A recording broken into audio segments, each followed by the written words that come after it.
Todos são iguais perante a lei, sem distinção de qualquer natureza, garantindo seus brasileiros e aos estrangeiros residentes no país a inviolabilidade do direito à vida, à liberdade, à igualdade. Eu já vi sobre esses valores em algum lugar.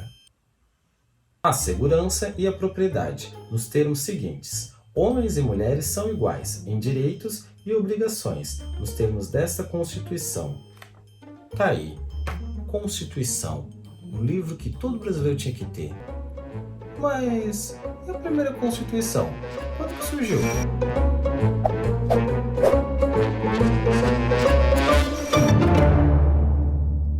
Fala, geração Zapin! Professor Pedro na área para mais um vídeo de história. E o tema de hoje é a primeira Constituição do Brasil. Mas antes disso, eu já vou pedir para vocês darem aquele like maroto que ajuda bastante a gente. Se inscreve no canal e ativa o sininho para não perder mais nenhuma novidade dos vídeos destinados à história. Bom, então a primeira Constituição do Brasil independente, ela é de 1824 e foi outorgada pelo Dom Pedro I em 25 de março de 1824. Essa primeira Carta Magna brasileira garantiu a unidade territorial, a divisão do governo em 4 poderes, moderador, executivo, legislativo e judiciário, e estabelecia o voto censitário, ou seja, o voto ligado à renda dos cidadãos. A Constituição de 1824 também vai ser caracterizada por ter sido aprovada por um grupo reduzido de conselheiros estabelecidos pelo próprio Dom Pedro I. E isso porque aconteceu desavenças entre os deputados e o próprio imperador. Mas essas tretas a gente já vai entender logo a seguir. É importante a gente situar o contexto histórico da Constituição de 1824.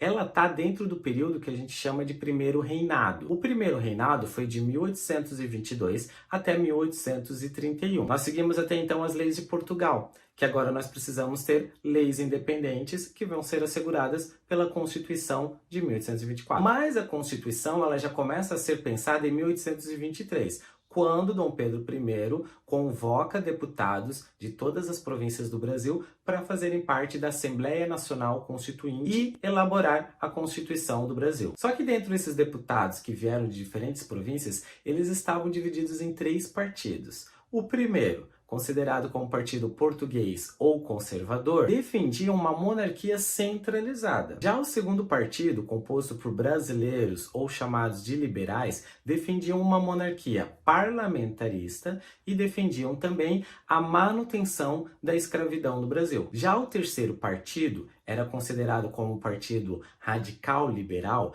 Eles lutavam pelo liberalismo econômico e político. Além disso, alguns membros desse partido defendiam a implantação da República. Para conciliar essas diferentes visões entre os partidos, surge o ministro dos Negócios Exteriores, José Bonifácio, justamente para articular então essas diferentes visões e esses enfrentamentos que estavam tendo entre esses 3 partidos da Assembleia Constituinte. José Bonifácio, ele defendia uma monarquia forte, centralizadora e constitucional. Por que ele defendia isso? Justamente para evitar a fragmentação do país, como aconteceu, por exemplo, com a América Espanhola. Ele defendia abolir o tráfico de escravizados e a escravidão. Devido às crescentes desavenças entre os deputados e o próprio imperador, Dom Pedro acaba chamando o exército e manda fechar a Assembleia Nacional Constituinte. Manda prender muitos desses deputados, inclusive José Bonifácio, que acaba indo por exílio. Nas semanas seguintes, então, Dom Pedro I acaba chamando um grupo de 10 pessoas que vão fazer parte do Conselho Imperial para finalmente então escrever a Constituição de acordo com os interesses de Dom Pedro I e a elaboração final dessa Carta Magna de 1824. Aí vem a pergunta, a Constituição de 1824, ela foi promulgada ou outorgada? Tá, professor, mas qual que é a diferença entre promulgada ou outorgada? Promulgadas são as constituições que são elaboradas a partir de uma Assembleia Nacional Constituinte democraticamente eleita. Nesses casos, a gente diz que a Carta Magna foi promulgada. Já as constituições que são elaboradas por um grupo reduzido e impostas pelo Poder Executivo, nós denominamos essas cartas ou essas constituições de cartas outorgadas, que é o que acontece em 1824. Dom Pedro I acaba fechando a Assembleia Nacional Constituinte de 1823 e nomeia um grupo reduzido de 10 conselheiros em 1824. E é com esse conselho que então é aprovada a Carta de 1824. Logo, então, não foi feita por uma Assembleia Nacional Constituinte, e sim por um grupo reduzido de 10 pessoas que pertenciam ao Conselho Imperial. Ou seja, a Constituição de 1824 foi uma Constituição outorgada. Então, algumas características da Constituição de 1824. O regime de governo estabelecido foi a monarquia hereditária. Foi estabelecido 4 poderes: o moderador, o executivo, o legislativo e o judiciário. O poder moderador, que era exercido pelo próprio imperador, poderia intervir nos demais poderes. Eu vou projetar uma imagem que vocês vão conseguir visualizar melhor, então, cada um desses poderes. Então, como vocês estão vendo agora aí na tela, o poder moderador, ele poderia intervir tanto no executivo, quanto no legislativo e quanto no judiciário. Então, o poder do imperador, exercido pelo poder moderador, ele poderia dissolver as assembleias legislativas, nomear senadores, sancionava e vetava leis, nomeava ministros e os magistrados, e ele também poderia depor cada um desses cargos. O executivo, que também era executado pelo próprio imperador, ele poderia nomear presidentes das províncias. Já o poder legislativo, ele era composto pela Câmara dos Deputados e pelo Senado,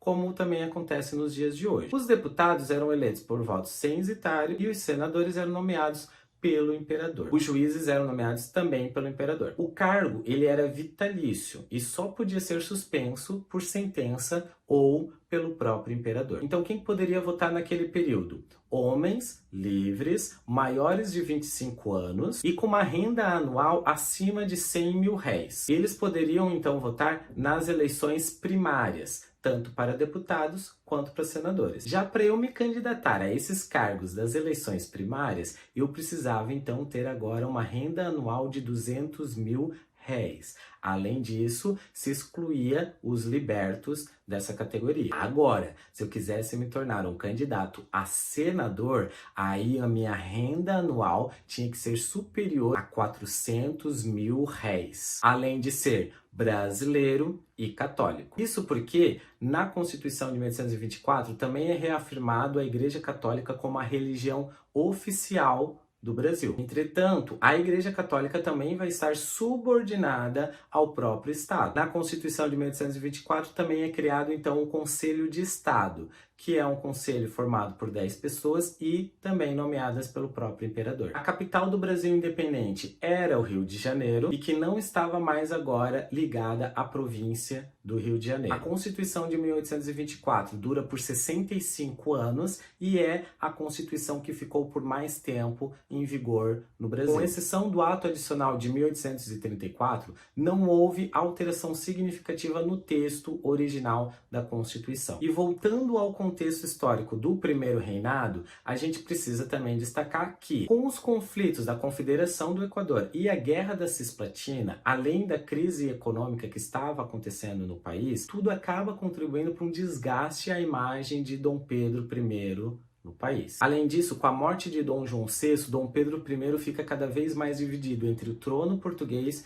e o trono brasileiro. Cada vez mais ele enfrenta nas ruas protestos contra o seu governo, tanto por brasileiros quanto pelo próprio exército, e, por fim, em 1831, ele acaba abdicando do trono e voltando para Portugal. Dom Pedro I vai para Portugal justamente para resolver um problema interno que estava acontecendo na família. Então, Dom Pedro I, em 1831, acaba partindo para Portugal justamente para resolver o problema em família. O que estava acontecendo na família? Dom Miguel estava dando golpe na própria sobrinha, filha de Dom Pedro. Então, Dom Pedro vai para Portugal justamente agora para reunir os exércitos e tentar restaurar o governo que era de direito da sua filha, Dona Maria. O Dom Pedro vai lutar contra o próprio irmão, Dom Miguel, que estava tentando tirar a sobrinha, ou seja, a filha de Dom Pedro.